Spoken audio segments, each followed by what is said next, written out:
First ತಪ್ಪು ಮಾಡಿದ್ಯಾರು? ಮೈಸೂರಿನ ಮಾಜಿ ಸಂಸದನ ಚೇಲ. ನಾನು ಒಂದು ಹಿಂದೂ ಧರ್ಮದವನಾಗಿ ಕೇಳಕ್ಕೆ ಇಷ್ಟಪಡ್ತೀನಿ, ಈ ದೇಶದಲ್ಲಿ ಮೈನಾರಿಟೀಸ್ಗೆ, ಮುಸ್ಲಿಮ್ಸ್ಗೆ, ಇಸ್ಲಾಂ ಧರ್ಮದವರಿಗೆ, ಕ್ರಿಶ್ಚಿಯನ್ಸ್ಗೆ, ಸಿಖ್ಸ್ಗೆ, ಜೈನ್ಸ್ಗೆ ರಕ್ಷಣೆ ಇಲ್ವಾ? ಈ ಅಶೋಕ್ ಅವ್ರಿಗೆ, ವಿಜೇಂದ್ರ ಅವ್ರಿಗೆ ಮಾನ ಮರ್ಯಾದೆ ಇಲ್ಲದೆ ಹೋಗಿ ಲಾಂಡ್ ಆರ್ಡರ್ ಡಿಸ್ಟರ್ಬ್ ಮಾಡಕ್ ಹೋಗಿದ್ದಾರೆ. ಮೈಸೂರಿನ ಘಟನೆಯ ಬಗ್ಗೆ ಕರ್ನಾಟಕದ ಜನತೆಗೆ ಕ್ಲಾರಿಟಿ ಕೊಡ್ತೀನಿ.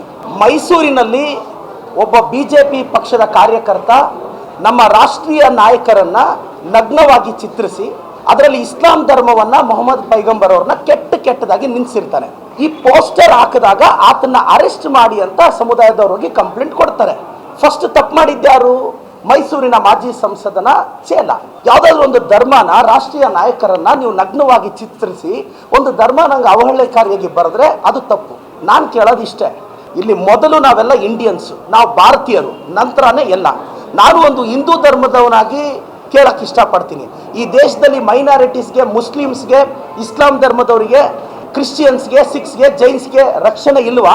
ಕೇಂದ್ರ ಸರ್ಕಾರವನ್ನ, ಮಾನ್ಯ ಪ್ರಧಾನಿಗಳನ್ನ ನಾನು ಕೇಳಕ್ಕೆ ಬಯಸ್ತೇನೆ. ಇವತ್ತು 144 ಸೆಕ್ಷನ್ ಹಾಕಿದ್ದಾರೆ ಮೈಸೂರಲ್ಲಿ. ಈ ಅಶೋಕ್ ಅವ್ರಿಗೆ, ವಿಜೇಂದ್ರ ಅವ್ರಿಗೆ ಮಾನ ಮರ್ಯಾದೆ ಇಲ್ಲದೆ ಹೋಗಿ ಲಾಂಡ್ ಆರ್ಡರ್ ಡಿಸ್ಟರ್ಬ್ ಮಾಡಕ್ ಹೋಗಿದ್ದಾರೆ. ಈಗ ತಾನೇ ಕೋರ್ಟು 3:30ಗೆ ಸರಿ ಪೀಸ್ಫುಲ್ ಆಗಿ ನಡೀರಿ, ಒಂದು ಸ್ಟ್ರೈಕ್ ಮಾಡಿ ಅಂತೇಳಿ ಅನುಮತಿ ಕೊಟ್ಟಿದೆ. ನಾಳೆ ಇವರು ರಾಜಕಾರಣಕ್ಕೆ, ಇವ್ರ ಪರ್ಸನಲ್ ತೆವಲಿಗೆ ನಾಳೆ ಬಡ ಮಕ್ಕಳು ಹೊಡೆದಾಡ್ಕೊಂಡು ಸತ್ರೆ ಯಾರು ಜವಾಬ್ದಾರಿ? ನಾನು ಬಿಜೆಪಿ ಅವ್ರನ್ನ ಕೇಳಕ್ಕೆ ಇಷ್ಟಪಡ್ತೀನಿ. ನರೇಂದ್ರ ಮೋದಿಜಿಯವರು ಲಾಸ್ಟ್ ಟೈಮು ಯುನೈಟೆಡ್ ಸ್ಟೇಟ್ಸ್ಗೆ ಹೋಗಿದ್ದರು ಸರ್.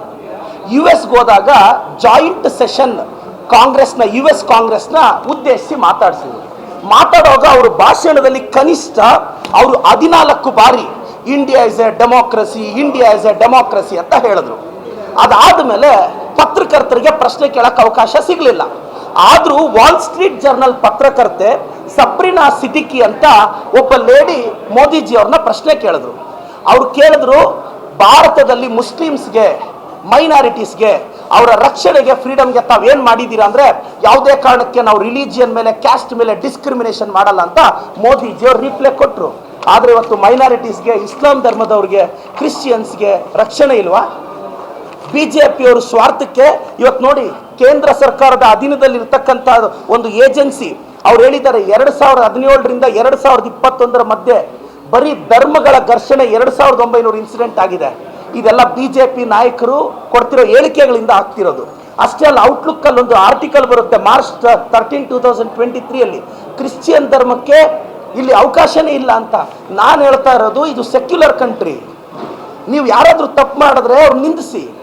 ನಮ್ಮ ರಾಷ್ಟ್ರೀಯ ನಾಯಕರ ದೇಹವನ್ನು ನಗ್ನ ಮಾಡಿ ಅದರ ಮೇಲೆ ನೀವು ಇಸ್ಲಾಂ ಧರ್ಮವನ್ನು ಬೈದ್ರೆ ಬಿಜೆಪಿ ಅವ್ರಿಗೇನು ಮಾನ ಮರ್ಯಾದೆ ಅಲ್ವಾ? ನಿಮ್ಮ ರಾಷ್ಟ್ರೀಯ ನಾಯಕರನ್ನ ಬೈದ್ರೆ ನಿಮಗೆ ಬೇಜಾರಾಗುತ್ತೆ, ನಮಗೆ ಬೇಜಾರಾಗಲ್ವಾ?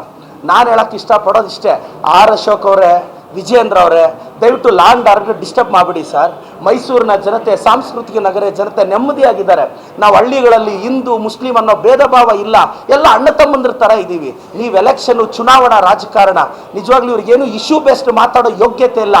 ಅಸಮರ್ಥ ರಾಜ್ಯಾಧ್ಯಕ್ಷ, ಅಸಮರ್ಥ ವಿರೋಧ ಪಕ್ಷದ ನಾಯಕ. ಇಂಥ ವಿರೋಧ ಪಕ್ಷದ ನಾಯಕ, ಅಸಮರ್ಥ ರಾಜ್ಯಾಧ್ಯಕ್ಷನ ನಾವು ನೋಡಲೇ ಇಲ್ಲ. ನಾನು ಹೇಳಕ್ಕೆ ಇಷ್ಟಪಡೋದಿಷ್ಟೇ, ದಯವಿಟ್ಟು ಲಾಂಡ್ ಆರ್ಡರ್ ಡಿಸ್ಟರ್ಬ್ ಮಾಡಬೇಡಿ ಅಂತ ರಿಕ್ವೆಸ್ಟ್ ಮಾಡ್ತೀನಿ ಸರ್. ಆ ಇನ್ಸಿಡೆಂಟ್ ನಾನು ಹೇಳ್ತಾ ಇದ್ದೀನಿ ಸರ್, ಅವ್ರನ್ನೂ ಅರೆಸ್ಟ್ ಮಾಡಿದ್ದೀವಾ ಇಲ್ವಾ? ಮಾಡಿದ್ದೀವಿ. ಫಸ್ಟು ನೀವು ಥಿಂಕ್ ಮಾಡಿ ಸರ್, ನಮ್ಮ ನ್ಯಾಷನಲ್ ಲೀಡರ್ಸ್ನ, ರಾಹುಲ್ ಗಾಂಧಿ ಅವ್ರನ್ನ, ಮತ್ತೆರಡು ನ್ಯಾಷನಲ್ ಲೀಡರ್ಸ್ನ ನಗ್ನವಾಗಿ ಚಿತ್ರಿಸಿ ಮೊಹಮ್ಮದ್ ಪೈಗಂಬರ್ ಅವ್ರನ್ನ, ಇಸ್ಲಾಂ ಧರ್ಮವನ್ನು ಅಷ್ಟು ಕೆಟ್ಟದಾಗಿ ಬೈದ್ರೆ ಸರ್, ಥಿಂಕ್ ಮಾಡಿ ಸರ್, ನನ್ನ ಹಿಂದೂ ಧರ್ಮನ ಯಾರಾದರೂ ಬೈದ್ರೆ ನನಗೆ ಕೋಪ ಬರುತ್ತೆ ಸರ್. ಆ ಇನ್ಸಿಡೆಂಟ ಕಂಪ್ಲೇಂಟ್ ಕೊಡೋಕೆ ಹೋದಾಗ ಅದು ನಡೆದಿದೆ. ನಾವಿಲ್ಲಿ ಯಾರನ್ನೂ ಪ್ರೊಟೆಕ್ಟ್ ಮಾಡ್ತಿಲ್ವೇ? ಇವತ್ತು 144 ವೈಲೇಟ್ ಮಾಡಿದ್ರೆ ಅಶೋಕ್ ಅವ್ರನ್ನ ಅರೆಸ್ಟ್ ಮಾಡ್ತಿದ್ವಿ. ನಾನು ಸಮರ್ಥಿಸ್ಕೊಂತ ಇಲ್ಲ, ಅವ್ರನ್ನೂ ಅರೆಸ್ಟ್ ಮಾಡಿದ್ದಾರೆ, ಇವ್ರನ್ನೂ ಅರೆಸ್ಟ್ ಮಾಡಿದ್ದಾರೆ. ಇನ್ಸಿಡೆಂಟ್ ಇಲ್ಲಿಗೆ ಬಿಡಬೇಕು ತಾನೆ? ಮತ್ತೆ ಇವರು 144 ಇದ್ರೆ ಯಾಕೆ ಮೈಸೂರಿಗೆ ಹೋಗಿ ಘರ್ಷಣೆ ಕ್ರಿಯೇಟ್ ಮಾಡ್ತಿದ್ದಾರೆ?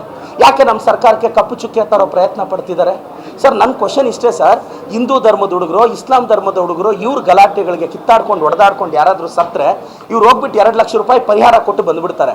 ಅದು 2 ಲಕ್ಷ ಕೊಡೋ ಯೋಗ್ಯತೆಯೂ ಇಲ್ಲ ಬಿಜೆಪಿ ಅವ್ರಿಗೆ. ಇದು ಭಾಳ ನೋವಿನ ಸಂಗತಿ. ನಾನು ಅಶೋಕಣ್ಣ ಅವ್ರಿಗೆ, ವಿಜೇಂದ್ರ ಅವ್ರಿಗೆ ಹೇಳ್ತೀನಿ, ದಯವಿಟ್ಟು ಪ್ಲೀಸ್ ಸರ್, ಲಾಂಡ್ ಆರ್ಡರ್ ಡಿಸ್ಟರ್ಬ್ ಮಾಡಬೇಡಿ ಅಂತ ನಾನು ರಿಕ್ವೆಸ್ಟ್ ಮಾಡ್ತೀನಿ. ನಾನು ಹೇಳೋದು ಕೇಂದ್ರ ಸರ್ಕಾರದ್ದು ಇದು ಕಂಪ್ಲೀಟ್ ಡೇಟಾ. ಕೇಂದ್ರ ಸರ್ಕಾರದಲ್ಲಿ BJP ಬಂದಾಗಿಂದ ಇಂಡಿಯಾದಲ್ಲಿ ನಡೆದಂಥ ಎಲ್ಲ ಘರ್ಷಣೆಗಳು ಅಷ್ಟು ಬೇಡ, ಈಗ ಅವ್ರದ್ದೇ ಏಜೆನ್ಸಿ ಯಾವುದು, ನ್ಯಾಷನಲ್ ಕ್ರೈಮ್ ರೆಕಾರ್ಡ್ಸ್ ಬ್ಯೂರೋ ಅವ್ರು ಹೇಳಿರೋದೆ, ರಿಲಿಜಿಯನ್ ಘರ್ಷಣೆಗಳು ಕೇಂದ್ರದಲ್ಲಿ BJP ಇದ್ದಾಗಲೇ ನಡೆದಿರೋದು. ನನ್ನ ಸ್ಟೇಟ್ ಬಗ್ಗೆ ಮಾತಾಡ್ತಿಲ್ಲ. ಅಷ್ಟು ಬೇಡ, US ಒಂದು ಏಜೆನ್ಸಿ ಕೊಡುತ್ತೆ, ಇಂಟರ್ನ್ಯಾಷನಲ್ ರಿಲಿಜಿಯಸ್ ಫ್ರೀಡಮ್. ಇಂಡಿಯಾದಲ್ಲಿ ರಿಲಿಜಿಯಸ್ ವರ್ಷನ್ ಆಗಿದೆ ಅಂತ ಅವ್ರು ಹೇಳ್ತಾರೆ. ನಮ್ಮ ಇಂಡೆಕ್ಸಲ್ಲಿ ನಮ್ಮ ರ್ಯಾಂಕ್ ಕೆಳಗೆ ಬೀಳ್ತಿದೆ. ಒಂದು 2-3 ಧರ್ಮಗಳನ್ನ ಟಾರ್ಗೆಟ್ ಮಾಡ್ತಿದ್ದಾರೆ. ನಾನು ಹೇಳೋದು BJP ಅವ್ರಿಗೆ, ರೀ ನಾನು ಶ್ರೀರಾಮಚಂದ್ರ ನನ್ನ ಆರಾಧ್ಯ ದೈವ ರೀ, ದುರ್ಗಾ ಮಹೇಶ್ವರಿಯನ್ನು ನಾನು ಆರಾಧಿಸ್ತೀನಿ ರೀ, ನಾನೊಬ್ಬ ಪ್ರೌಡ್ ಹಿಂದೂ ರೀ, ಹಿಂದೂ ಧರ್ಮನ ಆರಾಧಿಸ್ತೀನಿ, ಇಸ್ಲಾಂ ಧರ್ಮವನ್ನು ಕ್ರಿಶ್ಚಿಯನ್ ಧರ್ಮವನ್ನು ಗೌರವಿಸ್ತೀನಿ. ನೀವು ಡೋಂಗಿ ಹಿಂದೂಗಳು ಇಸ್ಲಾಂ ಧರ್ಮನ ಕ್ರಿಶ್ಚಿಯನ್ ಧರ್ಮನ ಹಿಂಗಿದ್ರೆ, ನಾನೊಬ್ಬ ಸಾಮಾಜಿಕ ಜವಾಬ್ದಾರಿ ಇರೋ MLA ಆಗಿ ಮೈನಾರಿಟೀಸ್ ಪರವಾಗಿ ಧ್ವನಿ ಎತ್ತೀನಿ. ಇವ್ರು ಯಾರೋ ತಪ್ಪು ಮಾಡಿದ್ರೆ ಅವ್ರನ್ನ ಟಾರ್ಗೆಟ್ ಮಾಡಲಿ, ಕೇಸ್ ಹಾಕ್ಸ್ಲಿ. ಎತ್ತಿದ್ರೆ ಇಸ್ಲಾಂ ಧರ್ಮನ ಟಾರ್ಗೆಟ್ ಮಾಡ್ತಾರೆ, ನೋವಾಗುತ್ತೆ ಸರ್. ನನ್ನ ಕಾನ್ಸ್ಟಿಟ್ಯೂನ್ಸಿಲೂ ಮೈನಾರಿಟೀಸ್ ಇದ್ದಾರೆ, ಪಕ್ಷ ಭೇದ ಮರೆತು ನಮ್ಮನ್ನು ಆಶೀರ್ವಾದ ಮಾಡಿದ್ದಾರೆ. ನಾನು ಹೇಳ್ತೀನಿ, ಇವ್ರಿಗೆ ಇಶ್ಯೂ ಬೇಸ್ಡ್ ನಾನು ಮತ್ತೆ ಕರೀತಿದ್ದೀನಿ ಅಶೋಕ್ ಅವ್ರನ್ನ, ವಿಜಯೇಂದ್ರ ಅವ್ರನ್ನ. ನಿಮ್ಮ ಹಿಂದೂ ಧರ್ಮದ ಮೇಲೆ ಭಕ್ತಿ ಇದ್ರೆ ನಮ್ಮ ಯತ್ನಾಳ್ ಸರ್ನ ಭಗವದ್ಗೀತೆ ಮೇಲೆ ಡಿಬೇಟಿಗೆ ಬನ್ನಿ. Ashok sir, Yatnal sir, CT Ravi sir, Vijayendra sir, ನೀವು 4 ಜನ, ನಾನು ಕೂತ್ಕೊಂತೀನಿ, ಬೇರೆ ಏನು ಬೇಡಪ್ಪ. ಹಿಂದೂ ಧರ್ಮದ ಬಗ್ಗೆ, ಭಗವದ್ಗೀತೆ ಬಗ್ಗೆನೇ ಡಿಬೇಟ್ ಇಡೋಣ. ನೆಟ್ಟಿಗೆ 4 ಪೇಜ್ ಓದ್ಕೊಂಡಿದ್ದೀರಾ ಸರ್ ನಾವು ಹಿಂದೂ ಧರ್ಮದ ಬಗ್ಗೆ? ನಮ್ಮ ಧರ್ಮ ಏನು ಹೇಳುತ್ತೆ ಅಂತ ಗೊತ್ತಾ ಸರ್ ನಿಮಗೆ? ಇವತ್ತು ಇವ್ರು ಗಲಾಟೆಗಳಾಗಿ ಯಾರಾದರೂ ಹೊಡೆದಾಡ್ಕೊಂಡು ಸತ್ರೆ ಯಾರು ಸರ್ ಅವ್ರ ತಂದೆ ತಾಯಿ ನೋಡ್ಕೊಳ್ಳೋರು? ಬೇಜಾರಾಗುತ್ತೆ ಸರ್. ನಾನು BJP ಅವ್ರಿಗೆ ಹೇಳ್ತಾ ಇದ್ದೀನಿ, ನಮಗೆ ನಿಮ್ಮ ಬಗ್ಗೆ ಏನು ಹೆದರಿಕೆ ಇಲ್ಲ, ಆತಂಕ ಇಲ್ಲ. ನೀವು ತಪ್ಪು ಮಾಡಿದ್ರೆ ಪ್ರಶ್ನಿಸ್ತೀರ್ತೀವಿ. ವಿರೋಧ ಪಕ್ಷದ ನಾಯಕರಿಗೆ ಕ್ಯಾಬಿನೆಟ್ ರ್ಯಾಂಕ್ ಇದೆ, ಜವಾಬ್ದಾರಿ ಇದೆ, ರಾಜ್ಯಾಧ್ಯಕ್ಷರಿಗೆ ಜವಾಬ್ದಾರಿ ಇದೆ. 4 ಕಾರುಗಳು ಹಾಕ್ಕೊಂಡೋಗಿ ಮೈಸೂರಲ್ಲಿ ಕೂತಿದ್ದಾರೆ ಕಾಫಿ ಕುಡ್ಕೊಂಡು. 144 ಹಾಕಿರೋದು ಪರಿಜ್ಞಾನ ಇಲ್ವಾ? ಏನ ದುರಾದೃಷ್ಟ ಸರ್. ಈ ಕರ್ನಾಟಕದಲ್ಲಿ BJP ಇರೋದು ನಮ್ಮ ದುರಾದೃಷ್ಟ. ನಾವೇನು ಮಾಡೋಕ್ಕಾಗುತ್ತೆ? Thank you sir. ಇದು ಫಸ್ಟ್ ಆರ್ ಅಶೋಕ್ ಅವರು, ಇವರಿಗೆ ಡಿಬೇಟ್ ಸೀಮಿತ ಆಗಲಿ. ಅವ್ರು ಭಾಳ ದೊಡ್ಡ ನಾಯಕರಿದ್ದಾರೆ, ಅವ್ರ ಬಗ್ಗೆ ಮತ್ತೊಂದು ಪ್ರೆಸ್ ಮೀಟಲ್ಲಿ ಮಾತಾಡ್ತೀನಿ. ಯಾರು? ಅಶೋಕ್ ಅವರು ಭಾಳ ದೊಡ್ಡ ನಾಯಕರು, ನನ್ನಷ್ಟೇ ದೊಡ್ಡ ನಾಯಕರು. ವಿಜಯೇಂದ್ರ ಅವರು ನನ್ನಷ್ಟೇ ದೊಡ್ಡ ನಾಯಕರು ಅಂತ ನಾನು ಭಾವಿಸ್ತೀನಿ. ತಪ್ಪೇನಿದೆ? ಇವ್ರು ನಮ್ಮ CMನ DCMನ ಬಾಯಿಗೆ ಬಂದಂಗೆ ಮಾತಾಡ್ತಿದ್ರೆ ನಾವು ಸುಮ್ಮನೆ ಇರಬೇಕಾ? ಕಾಂಗ್ರೆಸ್ ಪಕ್ಷ ನನಗೆ ಟಿಕೆಟ್ ಕೊಟ್ಟು MLA ಕೊಟ್ಟಿದೆ. ನನ್ನ ಪಕ್ಷದ ಅಸ್ತಿತ್ವಕ್ಕೆ, ನನ್ನ ಪಕ್ಷವನ್ನು ಯಾರಾದರೂ ಪ್ರಶ್ನಿಸಿದ್ರೆ ನಾನು ಹಿಂದೆ ಮುಂದಿನ ಚುನಾವಣೆ ಏನಾಗುತ್ತೆ ಅಂತ ಯೋಚನೆ ಮಾಡ್ದೇ ಕೌಂಟರ್ ಮಾಡ್ತೀನಿ.